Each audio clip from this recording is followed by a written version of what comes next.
Hey guys, welcome back to the channel. I'm Florian, good to see you. So guys, today we're gonna do a little unboxing and first impression of a Fujifilm X-T4.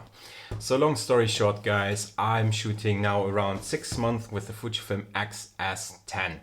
And I feel there are a few shortcuts for me, and I wanted to know what the hype about the Fujifilm X-T4 is all about.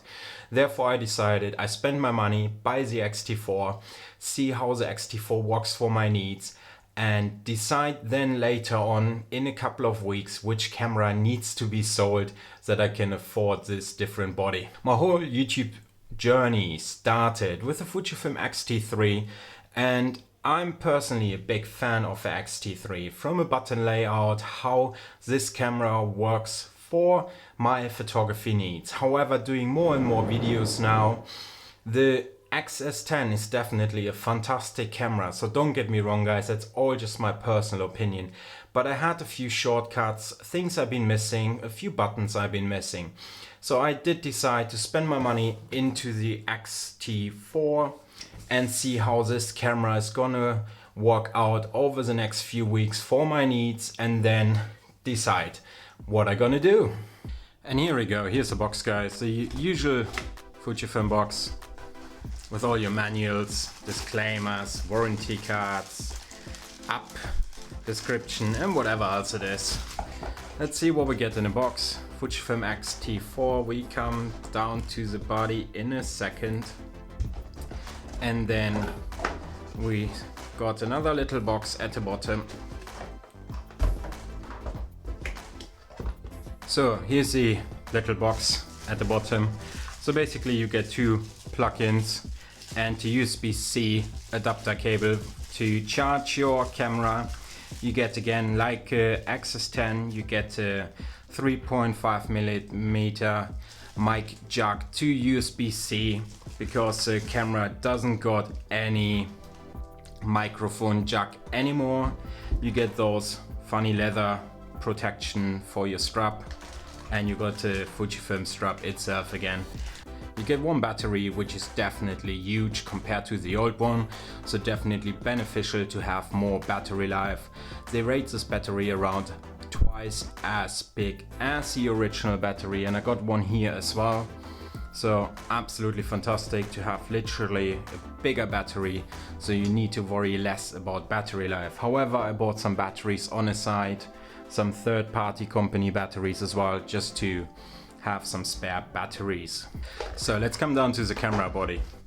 The first thing which pops out for me when I pick it up is the extended grip compared to the Fujifilm X-T3.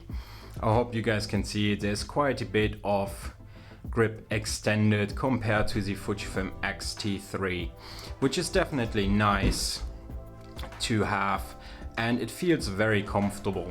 So the second obvious thing is definitely the flip out screen, which is definitely beneficial for us when we do a bit of vlogging or seeing ourselves. So basically everything else look wise is the same like before. The body got a bit thicker and they got two doors instead of one now, and the Q button is now here in the right hand side corner rather than where your finger did rest beforehand. It feels very nice to hold, and the weight difference currently, I think that the Fujifilm X-T3 feels a bit more heavy, including a battery. But this might be just my personal opinion right now, to say okay, the Fujifilm X-T3 feels a bit more heavy because I'm used to this body and not to the X-T4. But generally speaking, you get a slight bigger body, a bit of a deeper hand grip, and that's the majority of things really on the body itself which has changed to the Fujifilm X-T3. They've added a few buttons, just like your dial, where you can switch from still to movie mode, from movie mode to still mode, which is absolutely fantastic. So let's throw a lens on this and see how it feels. Currently the 56 and the Fujifilm X-T4 feels pretty good, and I really like this extended hand grip so far. So guys, there have been literally just 3 main reasons why I bought the Fujifilm X-T4. So the first reason is literally bigger battery. I did carry quite a few batteries around. Right now shooting with the Fujifilm X-T3 and the Fujifilm X-S10, filming on the X-S10, doing photography on a X-T3. I've gone through quite a few batteries, but mainly with the Fujifilm X-S10 rather than with the Fujifilm X-T3. Like usually if I go out for a shoot, let's say I go out for a portrait shoot, I need roughly 2 batteries for the Fujifilm X-T3.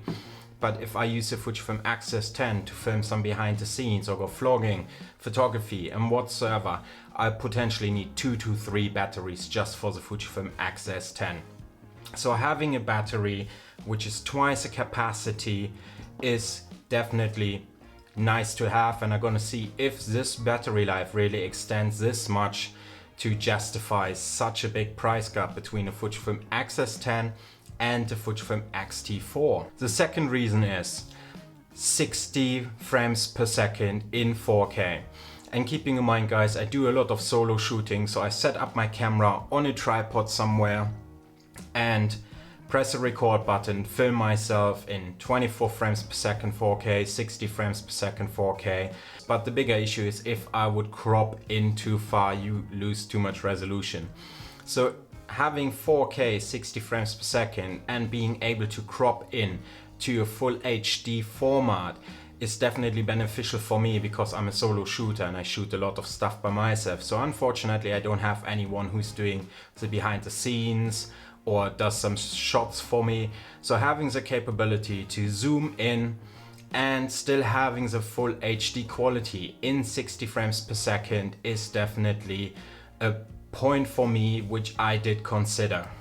The third point would be the autofocus button in front at the body. Because I do a lot of hybrid shooting, I do a lot of still images and video at the moment, having the option of changing your autofocus from continuous to single focus or single point focus in front of the camera is definitely handy for myself.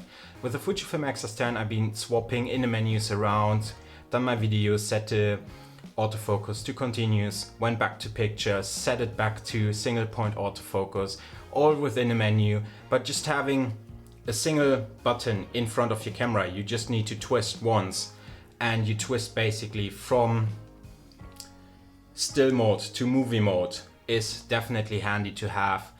And I've been missing those few points, so I'm gonna see if the X-T4 is really worth the money for my needs, or if I stick to the Fujifilm X-S10 and just program more buttons, make my way around those points in any way and makes the Fujifilm X-S10 work for my needs. That's all I wanted to share with you today, that I bought the Fujifilm X-T4, gonna try it out, see what it's like, what the hype is about.